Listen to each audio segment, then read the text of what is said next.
Welcome to Rocket Recommends. This is a review of The Legend of Zelda: Link's Awakening on a Nintendo Switch. Rated E for everyone, The Legend of Zelda: Link's Awakening is a remake of the Game Boy and Game Boy Color games of the same name. Riding off the massive success of The Legend of Zelda: Breath of the Wild, Link's Awakening brings the classic Zelda tradition back of playing in top-down levels and top-down dungeons. However, it gives it a new, fresh retro look as you have 3D graphics and you have a playstyle that utilizes the analog stick instead of the D-pad. In addition to the original Game Boy's A and B control setup, additional controls on the Switch version have been added so you can more quickly utilize the items in your inventory and block with your shield. As a result, this makes the gameplay a lot faster and a lot more fluid. Speaking of inventory, the old inventory system is back along with the map and the save system. Over here you can very easily view your items, whatever you need to use during your quest, by hitting the start button. Stranded on a mysterious island, you meet a girl who sets you on a quest to go find the windfish so you can find a way off the island. However, like in every other Zelda game, there are a series of puzzles that you will need to solve. To add to the mysterious vibe of this game and the dreamlike state, they make great use of the fog, shimmer, and blur effects that you see on the side of the screen. Graphically, I love the animations. They almost look like toys, perhaps like Funko Pop figures almost. And they just add a really nice, clean look to the game. They have a nice shine, nice look of polish, and it makes the game very kid-friendly to the point where anybody could pretty much enjoy this game. And the puzzles are thought-provoking enough for adults to enjoy it as well. Mabe Village is the social hub for Link's Awakening.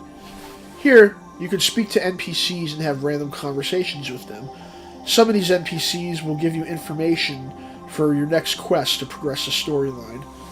As you progress through Mabe Village, you may find mini-games, items that you need, hidden secrets, and of course, you may even find some cameos from some of your favorite Super Mario Bros. Characters. Speaking of mini-games, fishing makes its dramatic comeback in The Legend of Zelda: Link's Awakening.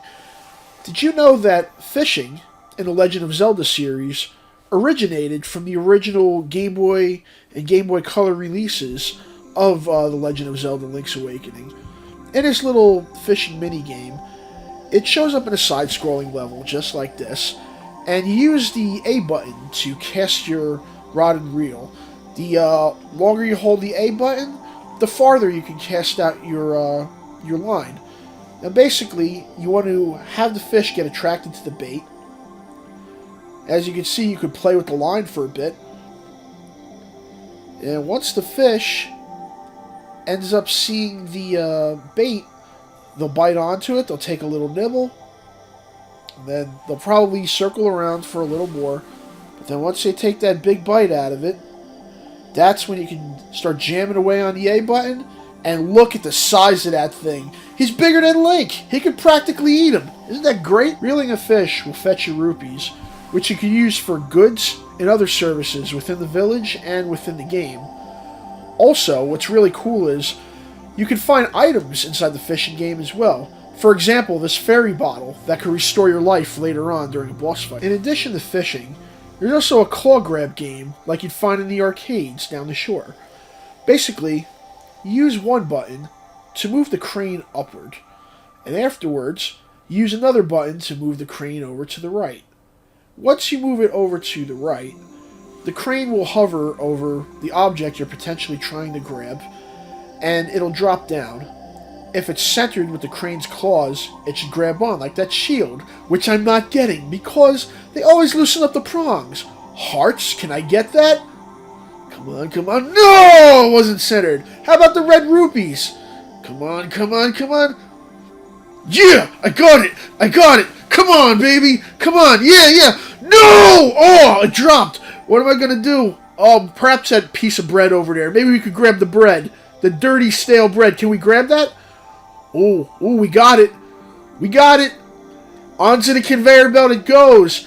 And bingo! Let's take a look and see what this thing is. No, I do not want to challenge again. What is my prize? So, let's see. Come on. It's a chamber stone! Yeah! We'll talk about those later on. Through Colon Island, you will find a waypoint system known as the warp points. You can use these warp points to warp over to various levels across the island. At the moment, we're heading over to Dampé's Shack. Dampé's Shack contains a brand new feature that's new to the Legend of Zelda series. This feature allows us to take previous dungeons that we've been to, and we get certain parts of them, and we could use them to arrange and create our own custom dungeons. That's what these chamber stones were for that I picked up earlier that I won in the claw game. Basically, we could use the chamber stone that we picked up to arrange it into a dungeon somehow. It starts off with 3 points. Afterwards, you start to build up. You add more pieces to the dungeon using the editor. And then after you add in those pieces, you make sure you have everything arranged correctly. And you head over to the start. Once you go to the starting point, you click on it, you click on Go Adventuring, and now you're actually in your own dungeon, testing it out. As you can see, you could run through the different chambers, and they even have their own bosses as well. Boss fights are critical, and you must defeat the boss in order to defeat the dungeon. Throughout the game, you will find seashells. These could be used at the Seashell Mansion. The Seashell Mansion will allow you to upgrade your sword if you get enough of these seashells, so definitely check back at this point every so often to see if you can make your blade more powerful. Overall, I love The Legend of Zelda Link's Awakening. The gameplay is nice and smooth and easy to pick up and play. It's great for everybody within the family. Graphically, it's beautiful and it has a charming art style to it, and quite frankly, after this review, I can't wait to pick it up and play again. So if you guys like this review, please be sure to like and subscribe if you haven't already. Make sure you hit that notification bell to get future updates from Black Rocket. And this is Dave signing off for Rocket Recommends. You have a great one now. Peace!